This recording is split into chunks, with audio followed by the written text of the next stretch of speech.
भारतीय क्रिकेट अब नए सफर की तरफ बढ़ रही है, जिसमें लक्ष्य तो पुराना ही होगा मगर टीम नहीं होगी।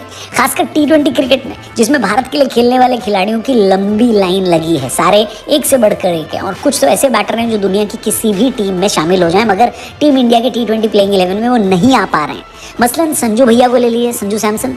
बड़ी मुश्किल से टी20 वर्ल्ड कप स्क्वाड में जगह मिली, मगर एक भी मैच खेलने को नहीं मिला। ऐसे में कोई भी खिलाड़ी हताश हो जाए, मगर वर्ल्ड कप जीतने के बाद जब भारतीय टीम प्रधानमंत्री श्री नरेंद्र मोदी से मिली तो कोच राहुल द्रविड़ ने संजू और यशस्वी की तारीफ करते हुए कहा कि इन दोनों खिलाड़ियों ने वर्ल्ड कप में एक भी मैच नहीं खेला, मगर इन्होंने कभी ऐसा नहीं दिखाया कि उनके जोश में कोई कमी है।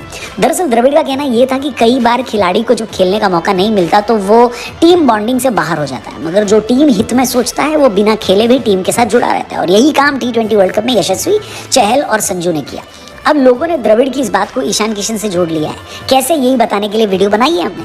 तो संजू सैमसन ने करीब 9 साल पहले भारत के लिए पहला टी20 मैच खेला था और उसके बाद से लेकर अब तक इन 9 सालों में वो सिर्फ 25 टी20 इंटरनेशनल खेल पाए हैं। ऐसे में उनकी जगह कोई और होता तो डिप्रेशन में चला जाता, जैसे कि ईशान किशन चले गए। ईशान किशन के साथ पिछले 7 महीनों में क्या हुआ, कैसे हुआ, इसका पूरा खुलासा खुद किशन ने किया, जिसके बारे में वीडियो में आगे बताऊंगा।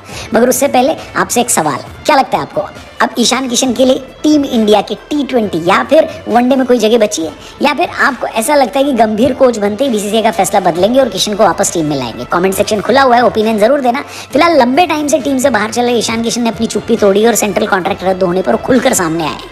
लंबे समय बाद ईशान किशन को सोशल मीडिया पर तब देखा गया जब उन्होंने वर्ल्ड कप जीत के बाद देश वापस लौटे हार्दिक पांड्या को गले लगाया और उनकी फाइटिंग स्पिरिट की तारीफ की। इसके बाद अगले ही दिन किशन अंबानी जी की बेटे के संगीत फंक्शन में दिखाई दिए। कई दिनों बाद सोशल मीडिया पर दिखने पर लोगों ने ईशान किशन की बातें शुरू कर दी, तो किशन ने खुद सामने आकर 7 महीने पहले क्या हुआ इसका राज खोल दिया। 2024 की शुरुआत में भारत साउथ अफ्रीका के दौरे पर था। उस दौरान ईशान ने बीसीसीआई को वापस घर जाने की इच्छा जताई थी। ईशान ने कहा था कि उनको मानसिक थकान हो गई है। बीसीसीआई ने भी ईशान की इस परेशानी को समझकर वापस जाने की परमिशन दे दी, लेकिन इसके बाद जब ईशान रणजी खेलने भी नहीं उतरे तब मामला पूरी तरह से आउट ऑफ कंट्रोल हो गया। कई वार्निंग के बाद ईशान के साथ श्रेयस अय्यर को बीसीसीआई ने सेंट्रल कॉन्ट्रैक्ट से बाहर कर दिया। ईशान जयशाह की वार्निंग के बाद भी रणजी खेलने नहीं पहुंचे थे और जिसकी जगह उन्होंने हार्दिक पांड्या के साथ आईपीएल के लिए प्रैक्टिस करना ज्यादा बेहतर समझा था। इस पूरी घटना को कई महीने बीत चुके हैं और अब ईशान ने इस मुद्दे पर अपनी सफाई रखी और कहा कि उनका कॉन्ट्रैक्ट रद्द होना उनके लिए बहुत ही निराशाजनक था। ईशान ने कहा कि उनके लिए वो टाइम बिल्कुल भी आसान नहीं था, उन्हें बहुत कुछ सहना पड़ा। किशन के हिसाब से उन्हें उस टाइम पर बेंच पर बिठा कर रखा जिस समय वो अच्छा परफॉर्म कर रहे थे। हालांकि किशन ने आगे कहा कि उन्हें दुख इस बात का है कि उनके परिवार और कुछ करीबी लोगों को छोड़कर किसी को भी ये बात समझ में नहीं आई।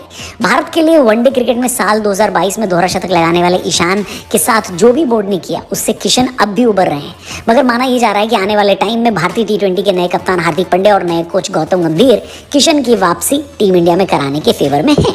पिछले साल जब वनडे वर्ल्ड कप में राहुल को बतौर विकेट कीपर प्लेइंग 11 में रखा गया था तब गौतम गंभीर ने इस फैसले पर सवाल उठाया था और कहा था कि कुछ भी हो जाए लेकिन टीम मैनेजमेंट को प्लेइंग 11 में किशन को रखना ही चाहिए क्योंकि वो राहुल से बेहतर फॉर्म में चल रहे हैं। मगर किशन उस वर्ल्ड कप में सिर्फ 2 मैच ही खेल पाए थे, वो भी इसलिए क्योंकि शुभमन गिल को डेंगू हो गया था। ऐसे में गंभीर के कोच बनते ही अटकलें लगाई जा रही हैं कि ईशान का बंद चैप्टर गौतम इस बार गंभीरता से खोलेंगे और झारखंड के इस विकेट कीपर बैटर को फिर से मौका देंगे। इसके अलावा ईशान किशन ने कह दिया कि वो फिर से घरेलू क्रिकेट की ओर लौटेंगे, वहां खेलेंगे और फिर उसके जरिए टीम इंडिया में वापसी का रास्ता तलाशेंगे। लेकिन क्या ये सब इतना आसान होगा? शायद नहीं। ईशान किशन अगर घरेलू क्रिकेट में खेलकर परफॉर्म भी कर दें फिर भी ये कहना कि उनकी टीम इंडिया में वापसी हो जाएगी जरा मुश्किल है। ऐसा इसलिए क्योंकि टीम में जगह बनाने या बनाए रखने के लिए खिलाड़ियों के बीच कंपटीशन बढ़ चुका है। ऐसे में ये कयास लगाना गलत नहीं होगा कि ईशान किशन के करियर को अब सिर्फ हार्दिक पांड्या ही बचा सकते क्योंकि ईशान हार्दिक के खास माने जाते हैं। तो क्या लगता है आपको, क्या ईशान के खिलाफ बीसीसीआई आने वाले दिनों में नर्म तेवर अपनाएगी और क्या कोच और कप्तान की नई जोड़ी इस बाएं हाथ के एक्सप्लोसिव बैटर को फिर से टीम में दोबारा मौका देगी? क्या मानना है आपका, कमेंट करके बताना। बाकी करते हैं आज की वीडियो को यहीं समाप्त।